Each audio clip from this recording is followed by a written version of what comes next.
O reino de Deus está entre nós.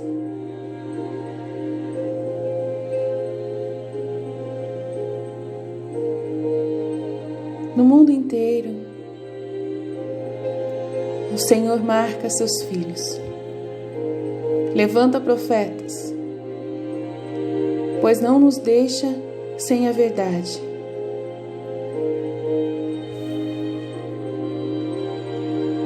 Ouçam os profetas. Ouça a voz do céu.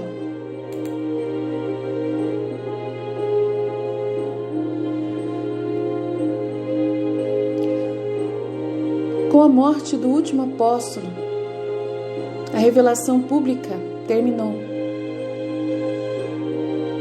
Tudo que era necessário para a salvação foi revelado. No entanto, Deus não deixou de falar à sua criação. O Catecismo da Igreja Católica afirma: mesmo que o Apocalipse já esteja completo, ele não foi completamente explícito. Resta a fé cristã gradualmente compreender seu pleno significado ao longo dos séculos. Número 66 do Catecismo da Igreja Católica, artigo 66. Profecia é a voz eterna de Deus, continuando a falar por meio de seus mensageiros, a quem o Novo Testamento chama de profetas, conforme 1 Coríntios 2:28. Qualquer coisa que Deus diga não é importante? Também não pensemos assim. E é por isso que nós temos esse canal para falar de uma das maiores profetas deste tempo, Luísa Picarreta.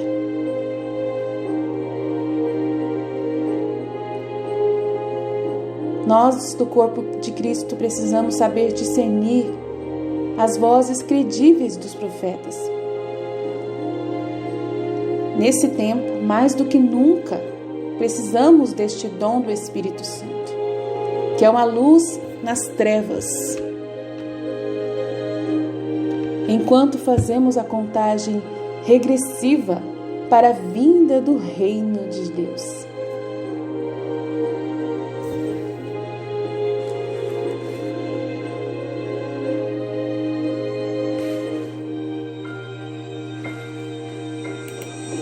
Por que Luísa Picarreta?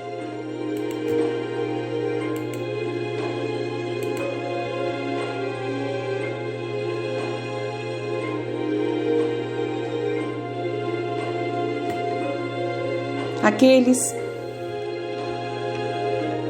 que ainda não viram uma introdução adequada às revelações sobre o presente de viver na vontade divina, e Jesus confiou a Luísa, às vezes fica perplexo com o zelo de quem tem essa introdução. Por que tanta ênfase na mensagem dessa humilde leiga da Itália que morreu há mais de 70 anos? Embora você possa encontrar essa introdução nos livros A Coroa da História, A Coroa da Santidade, O Sol da Minha Vontade, publicado pelo próprio Vaticano. Um guia para o livro do céu, que tem um imprimatur, as obras de Padre José Pianuzzi e outras fontes. Por favor, permitam-me aqui, em apenas algumas frases, se esforçar para pôr um fim a essa perplexidade. Assim como as revelações surpreendentes sobre a divina misericórdia, confiada a Jesus, por Jesus a Santa Faustina, constituem um esforço final de salvação de Deus, antes de sua segunda vinda gloriosa, assim também suas revelações sobre a vontade divina, confiada à serva de Deus Luísa Picarreta, constituem um esforço final de santificação de Deus. salvação e santificação. Os dois desejos finais que Deus tem para seus queridos filhos. O primeiro é a base para o último. Assim, é apropriado que as revelações de Faustina se tornassem amplamente conhecidas primeiro, mas em última análise. Deus deseja não apenas que aceitemos sua misericórdia, mas que aceitemos sua própria vida como nossa vida, e assim nos tornemos semelhantes a Ele o máximo possível para uma criatura. Enquanto as revelações de Faustina, elas próprias, regularmente aludem a essa nova santidade de viver na vontade divina, como fazem as revelações de muitos outros místicos, totalmente aprovados pela Igreja,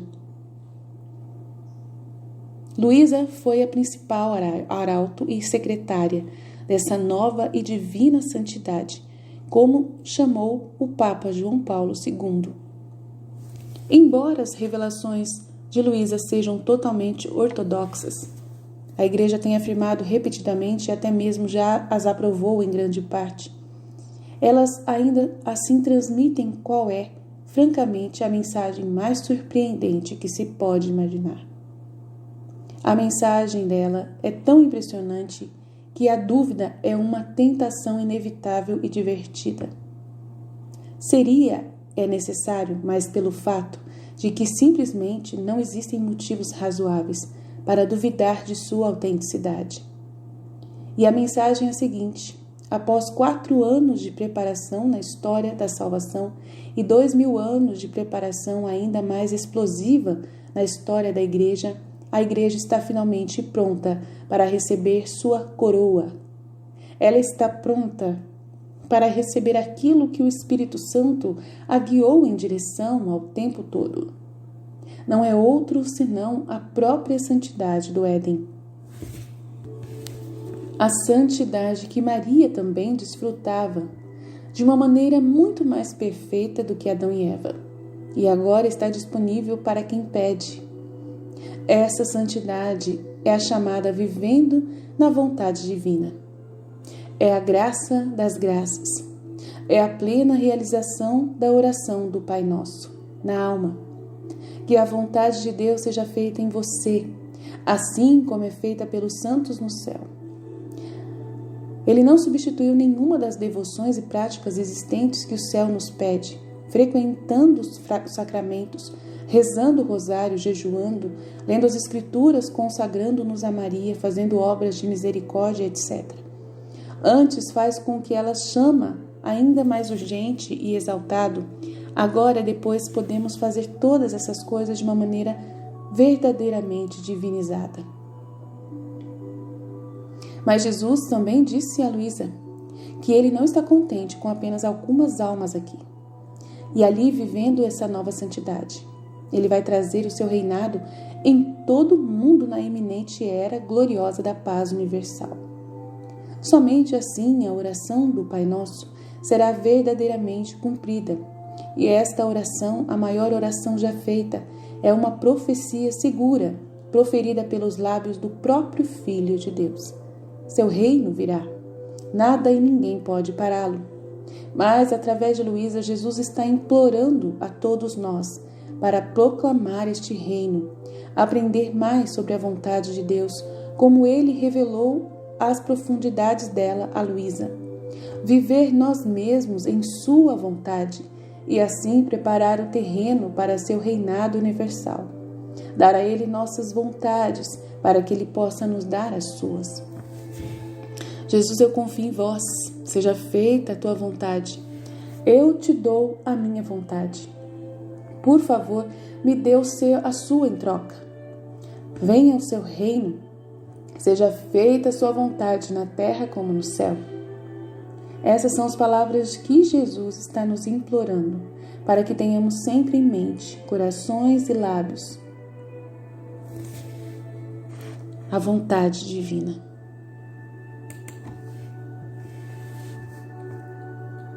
E falar desse dom de viver na vontade divina,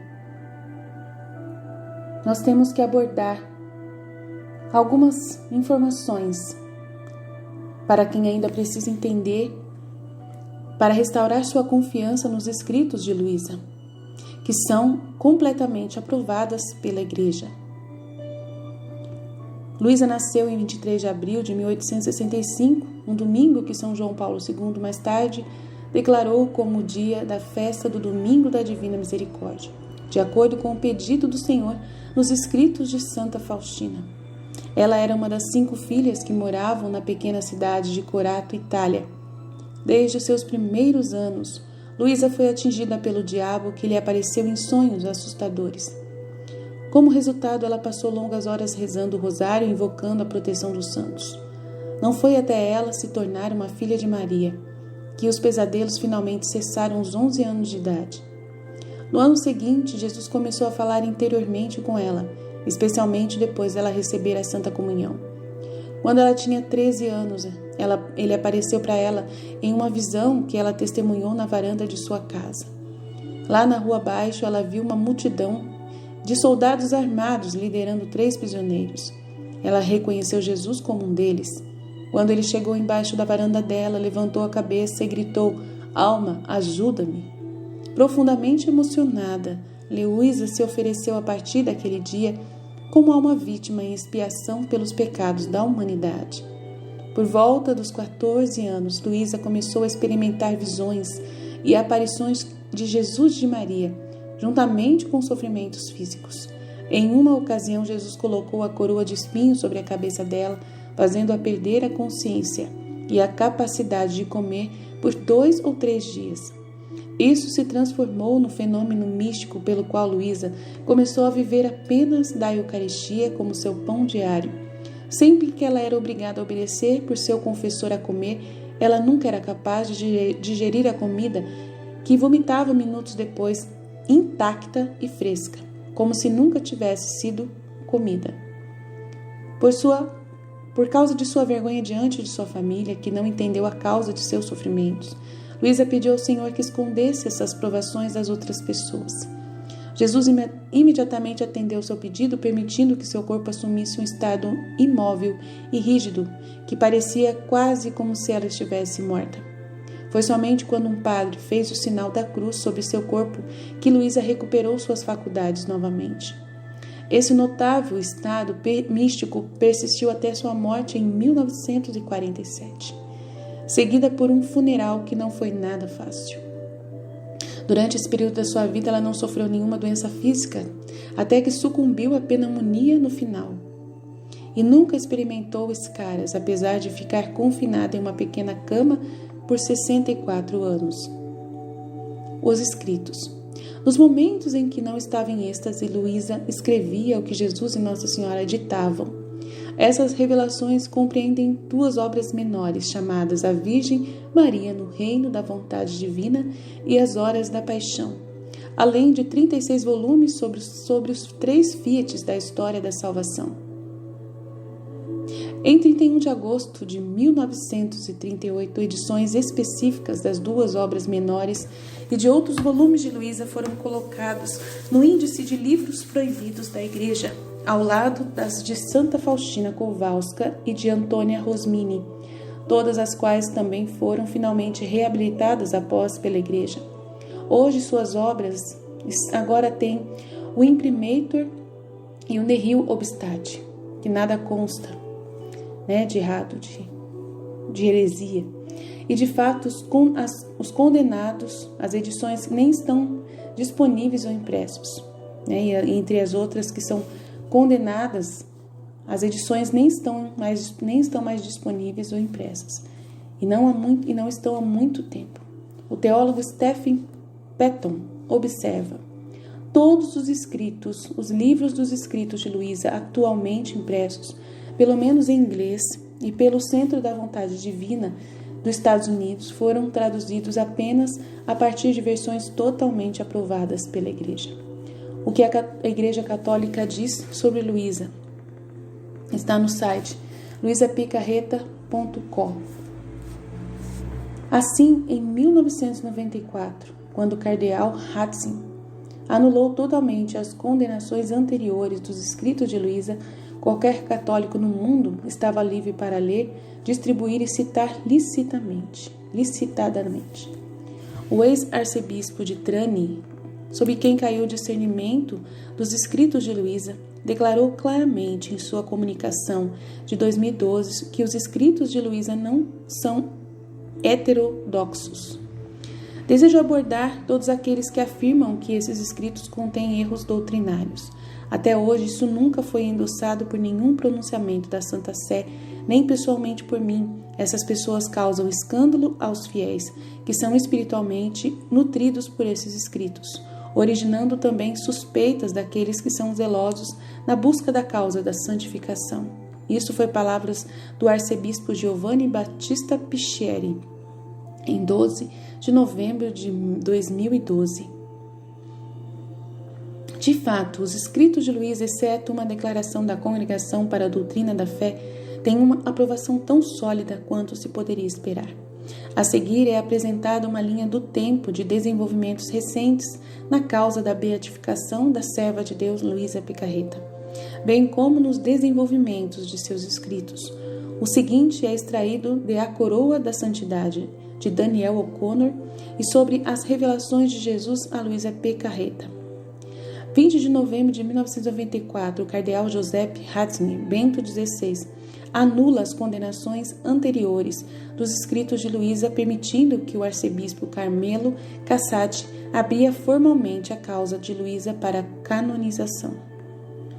2 de fevereiro de 1996, o Papa João Paulo II permite a cópia dos volumes originais de Luísa, que até então estavam estritamente reservados nos arquivos do Vaticano. 7 de outubro de 1997, o Papa João Paulo II beatifica Hannibal de França, o diretor principal espiritual de Luísa e devoto promotor e censor das revelações de Luísa. 2 de junho e 12 e 18 de dezembro de 1997, Reverendo Antônio Resta e Reverendo Cosimo Erro, duas igrejas nomeadas teólogos nomeado pela igreja, submetam suas avaliações nos escritos de Luísa ao Tribunal Diocesano, afirmando que nada contrário à fé ou à moral católica está contido no Livro do Céu. 15 de dezembro de 2001, com a permissão da Diocese, é aberta uma escola primária em Corato, nomeada e dedicada a Luísa. 16 de maio de 2004, o Papa João Paulo II canoniza, enfim, Santo Aníbal de França. 29 de outubro de 2005, o Tribunal Diocesano e arcebispo de Trani, Giovanni Battista Picheri, emite um julgamento positivo sobre Luísa depois de examinar cuidadosamente todos os seus escritos e testemunhas de sua virtude heróica. 24 de julho de 2010, ambos os censores teológicos, cujas identidades são secretas, nomeados pela Santa Sé, aprovam os escritos de Luísa, afirmando que nada nele contido se opõe à fé católica ou à moral, além da aprovação dos teólogos diocesanos de 1997. 12 de abril de 2011, Sua Excelência, o Bispo Luigi Negri, aprova oficialmente as filhas beneditinas da vontade divina. Em 1º de novembro de 2012, o arcebispo de Trani escreve uma notificação formal que repreende aqueles que alegam que os escritos de Luísa contêm erros doutrinários, afirmando que essas pessoas escandalizam o julgamento fiel e antecipado reservado à Santa Sé. Além disso, este aviso incentiva a difusão do conhecimento de Luísa e de seus escritos. 22 de novembro de 2012. O corpo docente da Pontifícia Universidade Gregoriana de Roma, que revisou a tese do doutorado de padre Giuseppe Iannuzzi, defendendo e explicando as revelações de Luísa no contexto da tradição sagrada, concede aprovação unânime, concedendo assim o seu conteúdo, aprovação eclesiástica autorizada pela Santa Sé. 2013, o imprimatur é concedido ao livro de Stephen Patton, um guia para o livro do céu que defende e promove as revelações de Luísa. 2013, o padre A sua dissertação de padre Joseph Iannuzzi recebeu os elogios de quase 50 bispos católicos, incluindo o cardeal Tagle. 2014, o padre Edward O'Connor, teólogo e professor de longa data de teologia na Universidade de Notre Dame, publica o seu livro Vivendo na Vontade Divina, a grande graça de Luisa Picarreta, endossando fortemente suas revelações. Abril de 2015, Maria Margarida Chaves revela que foi milagrosamente curada pela intercessão de Luisa 8 anos antes. O bispo de Miami... Desculpa que eu estou emocionada. O bispo de Miami, onde ocorreu a cura, responde aprovando a investigação sobre sua natureza milagrosa. Graças a Deus. 27 de abril de 2015. O arcebispo de Trani escreve que a causa de beatificação está ocorrendo positivamente. Recomenda a todos que aprofundem o conhecimento, os ensinamentos da serva de Deus. Luisa Picarreta. Obrigado, Senhor. Obrigado. Minhas orações estão sendo atendidas. Obrigado, Senhor.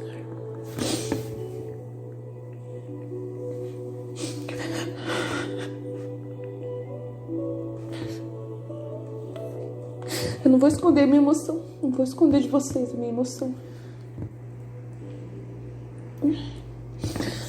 Janeiro de 2016, Sol da Minha Vontade, a biografia oficial de Luisa Picarreta é publicada pela editora oficial do Vaticano. Livraria Editora do Vaticano, de autoria de Maria Rosário Del Genil, contém o prefácio do cardeal José Saraiva Martins, prefeito emérito da Congregação para as Causas dos Santos, endossando fortemente Luisa e suas revelações.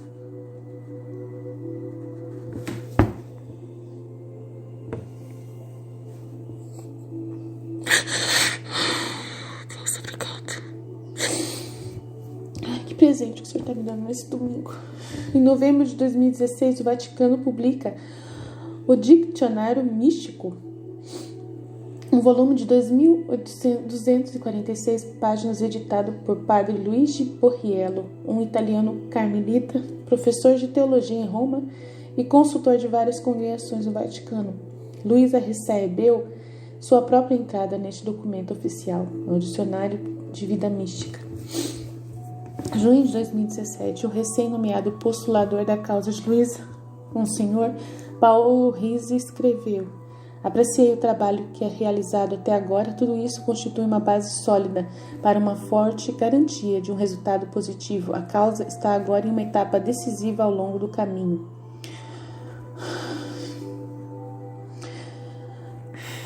Novembro de 2018, o bispo Marchiori, no Brasil, iniciou uma investigação oficial diocesana sobre uma cura milagrosa de Laudir Floriano Viloschi, graças à intercessão de Luisa. Uma pessoa no Brasil foi curada. Meu Deus, obrigado, meu Deus do céu. 2018. Oh, meu Deus, obrigado, meu Deus do céu. Obrigado por tudo que o Senhor está fazendo, meu Deus. Obrigado. Oh, meu Deus, obrigado, meu Deus. Sem dúvida, Luisa tem aprovação de todas as direções, exceto os críticos, os de sempre, que desconhecem que a igreja diz ou ignoram. No entanto, existe alguma confusão genuína sobre o que pode e não pode ser publicado no momento. Como você verá, isso não tem nada a ver com as reservas sobre a teologia de Luisa. Em 2012, o arcebispo Giovanni Picheri de Trani declarou: é meu desejo, depois de ouvir a opinião da congregação sobre as causas dos santos, apresentar uma edição típica e crítica dos escritos, a fim de fornecer aos fiéis um texto confiável dos escritos de Luisa Picarreta. Por isso, repito, os escritos mencionados são de propriedade exclusiva da Arquidiocese. No entanto, no final de 2019, a editora Gamba divulgou em seu site uma declaração sobre os volumes já publicados dos escritos de Luisa. Declaramos que o conteúdo dos 36 volumes está perfeitamente alinhado com os escritos originais de Luisa Picarreta, e graças ao método filosófico usado em sua transcrição e interpretação deve ser considerada uma edição típica e crítica.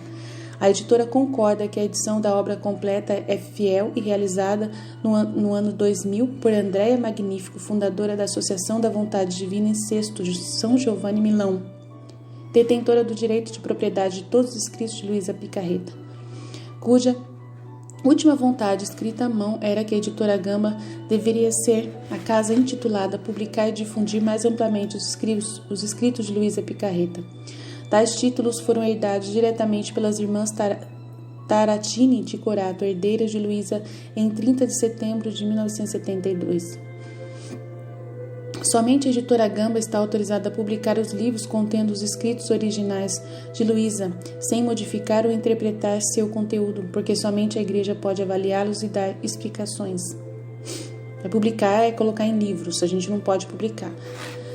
Não está totalmente claro, então, como a Arquidiocese formou direitos de propriedade sobre os aparentes herdeiros de Luisa que reivindicam o direito por lei civil de publicar seus volumes. O que a Igreja tem pleno direito sobre, é claro, é a avaliação teológica da ortodoxia dos escritos de Luisa e onde eles podem ser citados, isto é, ambiente eclesial formal ou não. Nesse sentido, a necessidade de uma edição confiável é imperativa e, sem dúvida, já existe de acordo com a editora Gamba.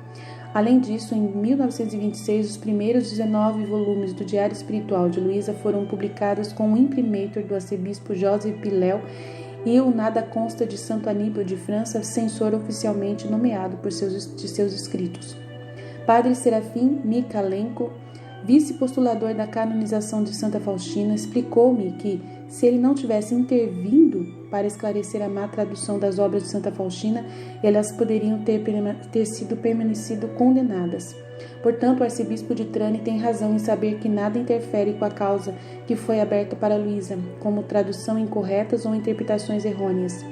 Em uma carta de 2012, ele declarou: devo mencionar a crescente e incontrolável enxurrada de transcrições, traduções e publicações tanto na mídia impressa quanto na internet. De qualquer forma, vendo a delicadeza da fase atual dos procedimentos, toda e qualquer publicação dos escritos é absolutamente proibida neste momento.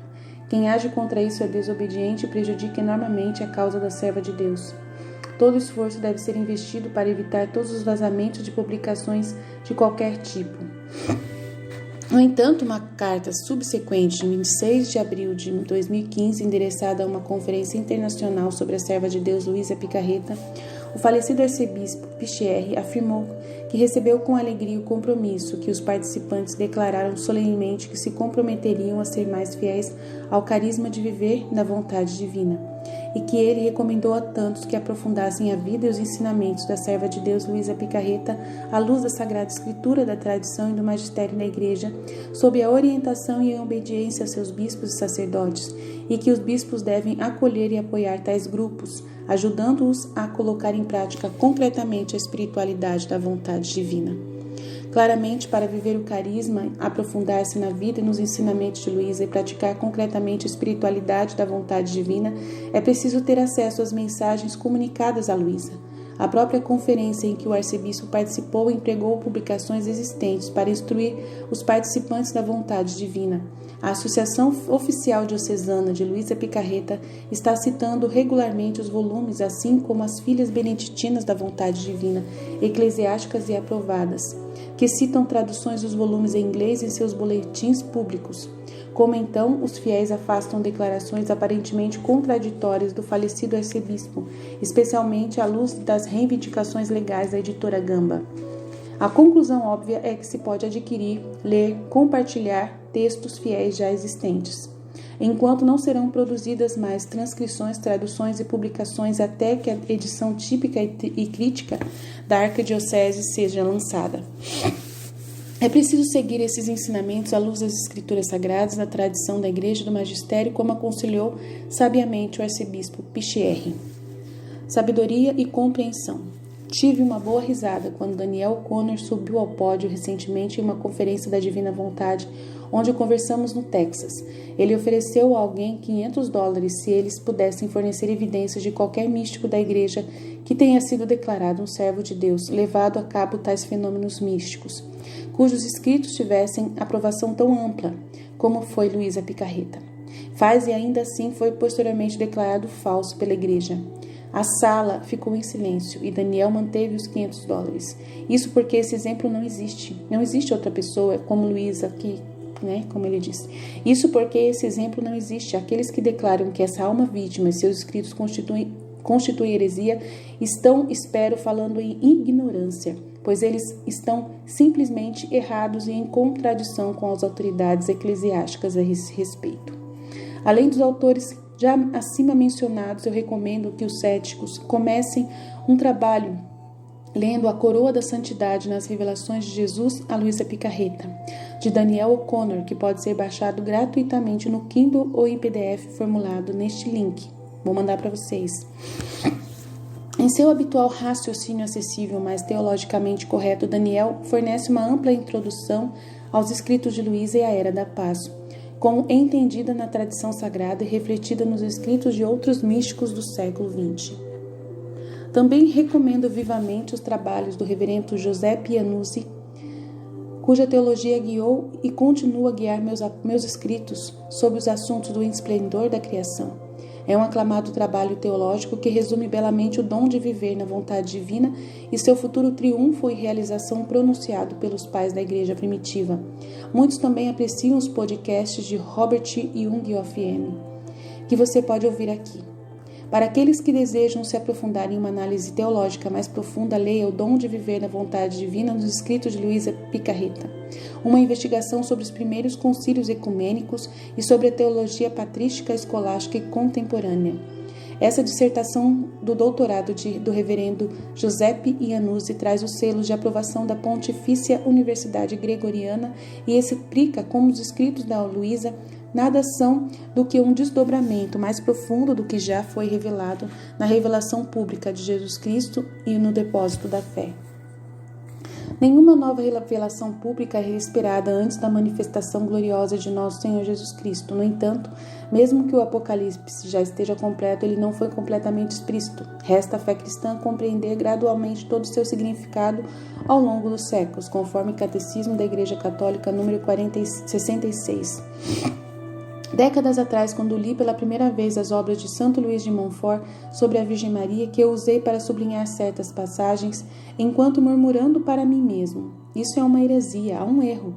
E isso tem de ser uma heresia. No entanto, depois de me formar nos ensinamentos da Igreja sobre Nossa Senhora, essas passagens fazem sentido teológico perfeito para mim hoje. Agora vejo alguns apologistas católicos conhecidos cometendo o mesmo erro com os escritos de Luísa. Então ele também achou errado e ele está vendo que hoje tem gente achando, errado também, vendo erros nos escritos de Luísa. Não tem nada de erro. Em outras palavras, se a igreja declara verdadeiro, certo ensino ou revelação particular que, por sua vez, lutamos para compreender naquele momento, nossa resposta deve ser a de Nossa Senhora São José. E eles não entendem um ditado que Jesus falou com eles: e sua mãe guardou todas essas coisas no seu coração. Nesse tipo de humildade, criamos o espaço para a sabedoria e o entendimento nos levarem ao verdadeiro conhecimento, a verdade que nos liberta. E os escritos de Luísa Picarreta carregam aquela palavra que promete libertar toda a criação. Quem poderia destruir a verdade que o padre Santo Aníbal de França foi o pioneiro em tornar conhecido o reino da minha vontade e que apenas a morte o impediu de concluir a publicação? De fato, quando essa grande obra se tornar conhecida, seu nome e sua memória serão cheios de glória e esplendor, e ele será reconhecido como o principal motor dessa obra, que é tão grande no céu e na terra. De fato, por que há uma batalha em andamento? E por que quase todo mundo anseia pela vitória, a vitória de reter os escritos sobre o meu divino Fiat? É Jesus que disse a Luísa no livro do céu. Então, meus irmãos, eu estou consciente de todas essas verdades para vocês saberem, E agora mais do que nunca, agora eu acabei de ler tudo o que precisava. Então a gente não tem por que ter medo, nem um pouco de medo dessa missão que nós estamos fazendo. A igreja está totalmente consciente, Se fosse para eu não fazer isso, se fosse proibido fazer isso, com certeza a igreja já teria visto, porque no meu Facebook só tem padre e bispo no meu Facebook. E no meu Facebook eu posto todos os dias os conteúdos que eu faço. Então, se eu tivesse alguma coisa contra, ao meu trabalho, alguém já teria dito. Claro, não pode publicar o livro ainda. Tá uma briga por causa disso. Então a gente vai esperar para publicar isso em mãos, para colocar na sua mão. Mas os conteúdos já, né, divulgados em italiano, a igreja, né, dos Estados Unidos já está usando, a igreja do México já está usando, na Espanha, né, no mundo inteiro todos estão usando. Ninguém fechou-se para a divina vontade. Isso que importa. O mundo está aberto para a divina vontade, para essa vida, para esse dom, né? Estamos numa contagem regressiva para o reino de Deus e não podemos, de forma alguma, nesse momento, viver sem o conteúdo da Luísa. Não podemos. Eu não consigo viver sem o conteúdo do livro do céu. Sem ele, eu acho que com certeza, eu estaria depressiva, eu estaria doente, eu estaria muito triste numa situação do mundo que está hoje. E eu não estou assim, estou firme, estou forte, né? Estou aqui trabalhando eficazmente, incansavelmente para essa graça, né, se expandir para o mundo inteiro. É o que eu desejo de todo o meu coração, tendo muitos frutos desse trabalho que eu estou realizando, né? E deixo nas mãos de Deus, porque se Ele me chamou, eu não vou, né, de forma alguma deixar de fazer. Foi Ele que me deu os 36 volumes quando eu pedi, né? Não foi ninguém que veio até mim, ninguém que me incentivou, foi o próprio Cristo, o próprio Espírito Santo, sozinho. Então eu não tenho dúvida da missão que eu tenho que realizar diante de Deus, né? E o Senhor vai recompensar todos vocês que ajudam a divulgar esse conteúdo. Amém. Tá bom? Se estivermos reunidos, continuaremos sempre no amor e na misericórdia de Deus, que é todo poderoso, Pai, Filho e Espírito Santo. Amém, Jesus? Eu confio em vós.